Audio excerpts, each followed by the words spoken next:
Hello guys, good morning. সবাই কেমন আছো? আশা করি সবাই ভালো আছো, আর আমিও খুব ভালো আছি। ডান্সার জ্যোতিষ লাইফস্টাইল চ্যানেলের নতুন একটা ব্লগে সবাইকে ওয়েলকাম। আবার নতুন একটা ব্লগ নিয়ে চলে এসেছি তোমাদের কাছে। হ্যাঁ, আজকের ব্লগটাও আমার ডান্স প্রোগ্রাম নিয়ে। আজ আমরা যাব বর্ধমান টাউন হলে, সেখানেই আমাদের ডান্স প্রোগ্রাম আছে। আমরা বেরোবো দুপুর 2টোর দিকে, আর ব্লগটা আমি আজ সকাল থেকে স্টার্ট করলাম, তো স্কিপ না করে পুরো ব্লগটা দেখতে থাকো। কে ফেলেছে? অভি ফেলেছে। চিনতে পারছো তো এই পুচকুটাকে? হ্যাঁ, এটা সেই পুচকু। একে তোমরা আমার আগের ভিডিওতেও দেখেছো। আসলে কি হয়েছে জানো, আমাদের বালতিতে জল রাখা ছিল আর এসে ও ফেলে দিয়েছে। তাই আমি ওকে বলছি কে ফেলেছে, ও বলছে অভি ফেলেছে। অভি হচ্ছে ওর নাম, ও কখনোই বলে না আমি ফেলেছি, বলবে অভি ফেলেছে। আরও জানে এখানে আমার পুতুল রাখা থাকে, তাই রোজ এসে পুতুলটাকে পার করবে আর বলবে এটা আমার বুনি হয়, দিয়ে খেলা করবে।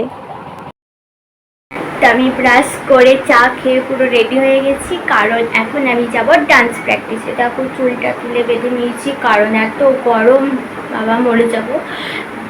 তো আমি এখন যাই ডান্স প্র্যাকটিসে, আর তোমরা পুরো ব্লগটা স্কিপ না করে দেখতে থাকো। দেখো আমরা এখন করছি প্র্যাকটিস। আমাদের না নোবেল দেওয়া উচিত, কারণ আমরা যাব দুপুরবেলায় আর সকালবেলায় আমরা প্র্যাকটিস করছি। কেউ ছুঁড়ে মার নোবেলটা আমাদের মুখে, ছুঁড়ে মারো, ছুঁড়ে মারো।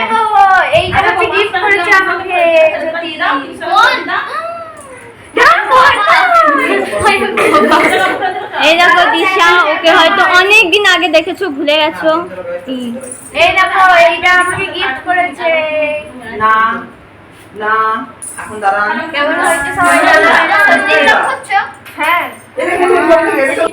एक मछली पानी में गई, दो मछली पानी में गई, पानी में गई, ये मछली अब एक मछली पानी में गई, दो मछली एक मछली पानी में गई, एक मछली बोला था, एक मछली पानी में गई, दो मछली पानी में गई। আমরা কি খেলা করছি আশা করি বুঝতে পেরেছো, কারণ এটা ফেসবুকে খুব ট্রেন্ডিংয়ে ছিল। দেখো আমরা এত বড় হয়ে গেছি, তাও আমাদের খেলার নেশাটা যায়নি। আমরা যখনই এরকম এক জায়গায় হই, এরকমভাবে খেলা করি সব রকম।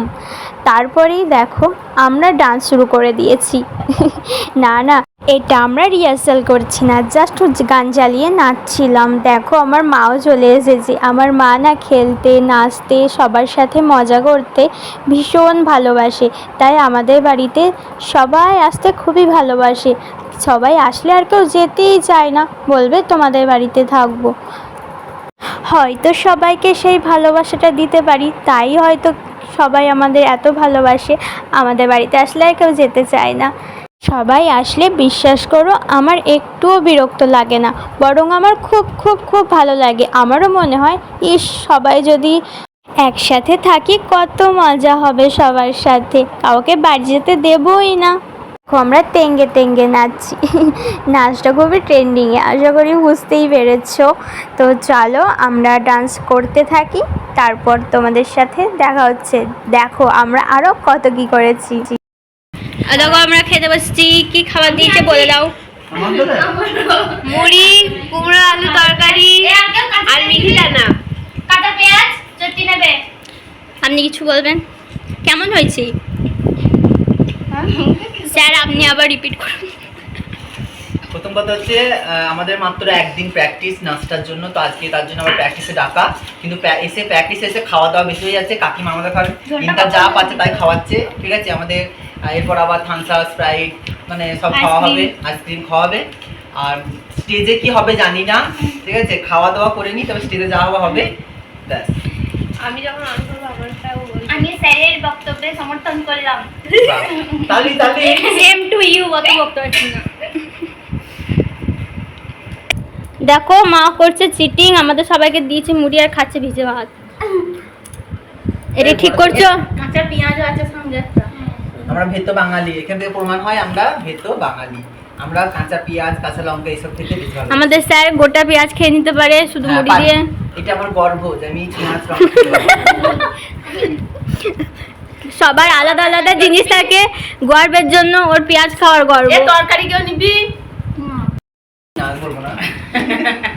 এখানে বলা হচ্ছে নিজের থালা নিজেই ধুতে হবে, যে যে খেয়েছে। বলা হয়েছে যে নিজের থালা নিজে দিতে হবে, কিন্তু আমি যেতে পেরে খাই দিয়েছি, আমি আর ধুয়ে দিতে পারবো না। খাওয়া হয়ে গেছে, নিজে নিজে কেন দিতে পারবেন না? উনি আমাদের মা হয়, কাকিমা, ঠিক আছে? ধোয়া হয়ে যাওয়ার পর আমি সবারই মা হবো, ধোয়ার আগে আমি কারো মা নই। ছেলেদের সবকিছু করতে হবে। আমরা হাত ডাক্তার আমাদের স্যার এখন খাচ্ছে আইসক্রিম। কেমন খেতে? থ্যাংক ইউ বলছো ভাই। থ্যাংক ইউ আমাদের থ্যাংক ইউ। তোমার তো ভরে দে।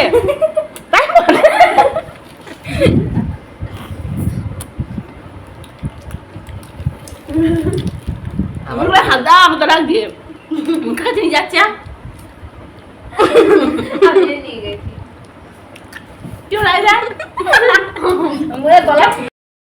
ঢালা হচ্ছে কোকা কোলা, ওরা যে আসছে না, ওরা যে কি পস্তাবে। খাওয়া হচ্ছে স্প্রাইট। এটা আমার অনেকক্ষণ পর তোমাদের সাথে আবার কথা বলছি। এর মাঝে অনেকটা সময় চলে গেছে, সেগুলো আর কোনো কিছু ক্যাপচার করা হয়নি। ওরা বাড়ি গেল, তারপর আমি স্নান করেছি। তাছাড়া আরও বাড়ির কিছু কাজ ছিল, সেগুলো করলাম, ব্যাগ গোছালাম। খুবই ব্যস্ততার মধ্যে ছিলাম, তাই আর ক্যাপচার করা হয়নি। এখন বাজছে 12টা, আর একটু রেস্ট নিচ্ছি স্নান কমপ্লিট করে। তারপর 12:30টার দিকে উঠে রেডি হতে শুরু করব। যেহেতু 1:30 2টোর দিকে বেরোতে হবে, তাই একটু হাতে সময় নিয়ে রেডি হতে বসবো। তাড়াতাড়ি হয়ে গেলেও ক্ষতি নেই, লেট যেন না হয়, তাই তাড়াতাড়ি বসবো। তো চলো, তারপর তোমাদের সাথে কথা হচ্ছে। তারপর 12:30টার দিকে উঠে দেখো মেকআপে বসে গেছি। না দুপুরে লাঞ্চ এখনও করিনি, কারণ খিদেই ছিল না। অত বেলায় খেয়েছি তো আর খিদেই ছিল না। তো তারপর দেখো আমাদের বাড়িতে স্যার চলে এসেছে, আর স্যার কি বলছে একবার শোনো। দেখো আমার মেকআপ কমপ্লিট হয়ে গেছে। তুমি কিছু বলতে চাও?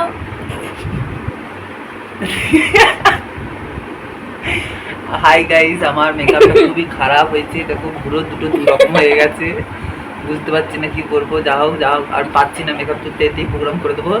আর এই দেখো কত সুন্দর হয়েছে, কিন্তু বলে দিচ্ছে না আমাকে। ওকে, তো পরে দেখা হচ্ছে। আমি পুরো লুক তোমাদের কাছে আসছি। আপাতত এখনকার লুক এটা। ওখানে গিয়ে বাকিটা কমপ্লিট করে তোমাদের ফাইনাল লুক দেখাবো। দেখো এদিকে মা হচ্ছে রেডি, আর ওদিকে স্যারের এখনও হয়নি। স্যার এখনও মেকআপ করছে। এত গরম, কিভাবে যে যাব সেটাই ভাবছি।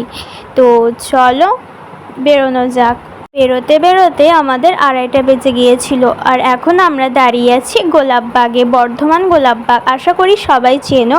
এখন গাড়িতে বসে আছি, কারণ আমাদের সাথে যে গাড়িটা আসছিল না, সে রাস্তা ভুল করে অন্যদিকে চলে গেছে, তাই ওদের জন্য ওয়েট করছি। তো চলো তারপর দেখা হচ্ছে। দেখো এদিকে সবাই রেডি হচ্ছে, রেডি।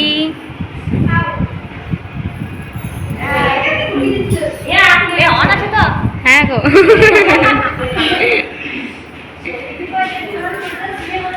এদিকে দাঁড়িয়ে আছে, এদিকে শাড়ি পরছে। স্টেজটা দেখে আসি। এইটা হচ্ছে আমাদের গ্রিন রুম, এইটা হচ্ছে আমাদের স্টেজ। স্টেজটা খুব সুন্দর আর খুবই বড়, খুবই ভালো। কিন্তু এখানে না এসি ছিল না, এত গরম। তার উপর দিয়েছিল লাইট, মেকআপগুলো মনে হচ্ছে গলে গলে পড়ছিল। তো যাই হোক, এইটা হচ্ছে আমার ফাইনাল লুক। আমাকে কেমন লাগছে অবশ্যই জানাবে। আমরা করছিলাম রবীন্দ্র নৃত্যের ওপর একটা গ্রুপ ডান্স। তো চলো একবার সবার সাথে কেমন ফটো তুলেছি সবটাই তোমাদের সাথে শেয়ার করি। একা তো ফটো তুলেছি, দেখো আমরা গ্রুপের সবাই মিলে ফটো তুলেছি একসাথে।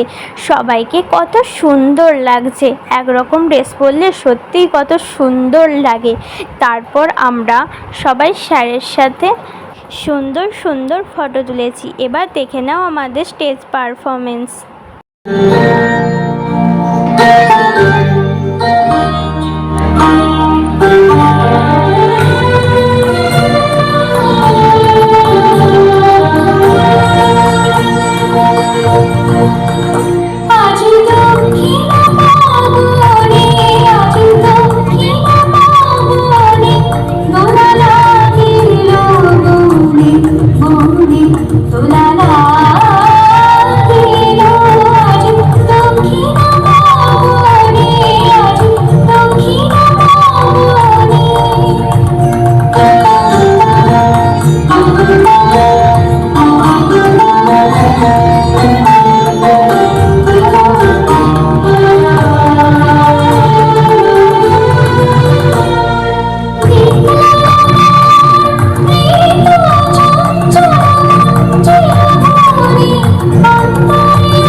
ডান্স শেষে আমাদের সম্বর্ধনা দেওয়া হয়েছিল, একটা ট্রফি আর সার্টিফিকেট দিয়ে আমাদের সম্মান জানানো হয়েছিল। একটা কথা বলি, হ্যাঁ জানি আমাদের ডান্সটা অতটাও ভালো হয়নি, কারণ বেশি টাইম না থাকায় মাত্র একদিন আমরা প্র্যাকটিস করতে পেরেছি। আরেক দিন হয়েছিল, সেটা ছিল আমাদের যেদিন প্রোগ্রাম ছিল সেদিন সকালে, কিন্তু কিছু জনের প্রবলেম থাকায় সেদিন সবাই আসতে পারেনি। মাত্র একদিনের প্র্যাকটিসে আমরা এই ডান্সটা তুলেছিলাম। অনেক ভুল ত্রুটি হয়েছে সেটা বুঝতেই পারছি, কিন্তু কোনো ব্যাপার না, এবার খারাপ হয়েছে তো কী হয়েছে, পরের বার অবশ্যই ভালো করব। হ্যালো বন্ধুরা, দেখো আমরা এখন কোথায় বসেছি, অন্ধকার। আমরা নাচতে নাচতে হারিয়ে গেছি, অজ্ঞান হয়ে পড়ে গেছিলাম স্টেজে। এবার কোথায় আমাদের নিয়ে এসে রেখে দিয়েছে কিচ্ছু বুঝতে পারছি না, অন্ধকার। এর মধ্যে খুব হাগু পেয়েছে। একটা মাইয়ার খুব হাগু পেয়ে গেছিল।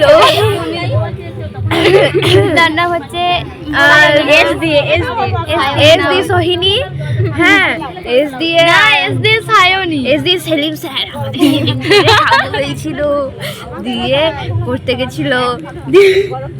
সেদিন তো ব্লগটা দেখলে তোকে তুলে আসা। এইদিকে হাই বল, তোর নাম বলে দে।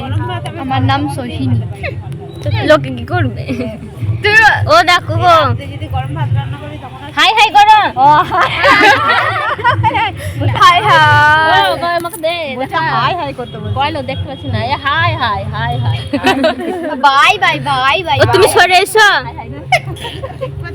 হাই হাই হাই হাই আমায় দেখাও। সায়নিমা ভদ্র লাইট ক্যামেরা লাইট আমায় দেখাও। লাইটম্যান লাইট ওইদিকে। বাই ইমা ও লাস্টে বাই করে দিল। ও সবসময় বাই করে। একটা কিস দাও তো, আমার ভিউয়ার্সদের কিছু দিতে চাও তোমরা? কি দিতে চাও দিয়ে দাও। আমি দিতে চাই, আমি বলতে চাই যে একটা কথা বলিনি, তারপর দিচ্ছি। সেটা হচ্ছে এই চ্যানেলে যারা ব্লগটা দেখবে কেউ সাবস্ক্রাইব করবে না, লাইক করবে না, কমেন্ট করবে না, সবাই ডিসলাইক মারবে। দেখবেন খুব আরো বেশি ব্লগ ছাড়বে, আমি আরো তাড়াতাড়ি ফেমাস হয়ে গেছি। আর একটা কথা কি জানো তো, শুকুনের অভিশাপে গরু মরে না, তাই আমিও মরবো না। আমি তো শুকুর নয়, আমি হলাম ইঁদুর। হ্যাঁ আমি বলি তো আমি ইঁদুর। আর তোর ভিউয়ার্সদের আমি কোলগেট স্মাইল দিতে চাই। আসলে ভেতরে খুব গরম করছিল, তাই বাইরে এসে বসেছিলাম। না এরকম কিছু ব্যাপার না যে এসি ছাড়া থাকতে পারি না, আসলে ড্রেসে ছিলাম, মেকআপে ছিলাম, তার উপর ভেতরে ফ্যান ছিল, কিন্তু প্রচণ্ড গরম করছিল। আমাদের প্রোগ্রাম শেষ হয়ে গেছে আর আমরা এখন বাড়ি যাচ্ছি। দেখেছো এত গরম আর থাকতে পারছি না, মনে হচ্ছে পুকুরে গিয়ে ঝাঁপ মারি, তারপর মরবো, বাঁচি বাঁচবো। এই রে কেন রে, নাহলে এত গরম আছে হার্ট অ্যাটাক হয়ে মরে যাবো। টাইলস দেখো সব খুলে দিয়েছি। সকালে চান করে আসেনি, স্যার বলছে বাড়িতে চান করবো। আমার মতো অবস্থা হবে, নাক দিয়ে ঝরবে। আমাদের সব ডান্সার গুলো হালাত খারাপ, ঠিক আছে? দেখো কিরকম ভূতের মতো হয়ে গেছি। হ্যাঁ, তো এরপর বাড়ি গিয়ে আমি আগে পুকুরে ঝাম করে ঝাম মেরে দেবো, তারপরে উঠে খেয়ে দিয়ে আমরা যাবো নৌকায়। মাছটা পড়ে গিয়ে ফেলে দেবে। দেখো সব গরমে অবস্থা কাহিল হয়ে গেছে। দেখো আমাদের ডিজাইন করে মনে হচ্ছে কানের পাশে বেড়া দিয়েছে, ছাগলে মুড়িয়ে খাবে। আর এইখানে দাড়ি বেরিয়েছে, দাড়ি বেরিয়েছে, বুঝলি? তোদের ইনসাল করার জন্য তোদের নাচগুলোর এই অবস্থা। সব থেকে ভুল করেছো তুমি। তো যাই হোক, আজকের ব্লগটা এই পর্যন্তই। ভালো লাগলে লাইক, কমেন্ট, শেয়ার আর যারা আমার চ্যানেলে নতুন তারা তো সাবস্ক্রাইব করবেই, না হলে আরি। তো আমরা যাই বাড়ি, ততক্ষণ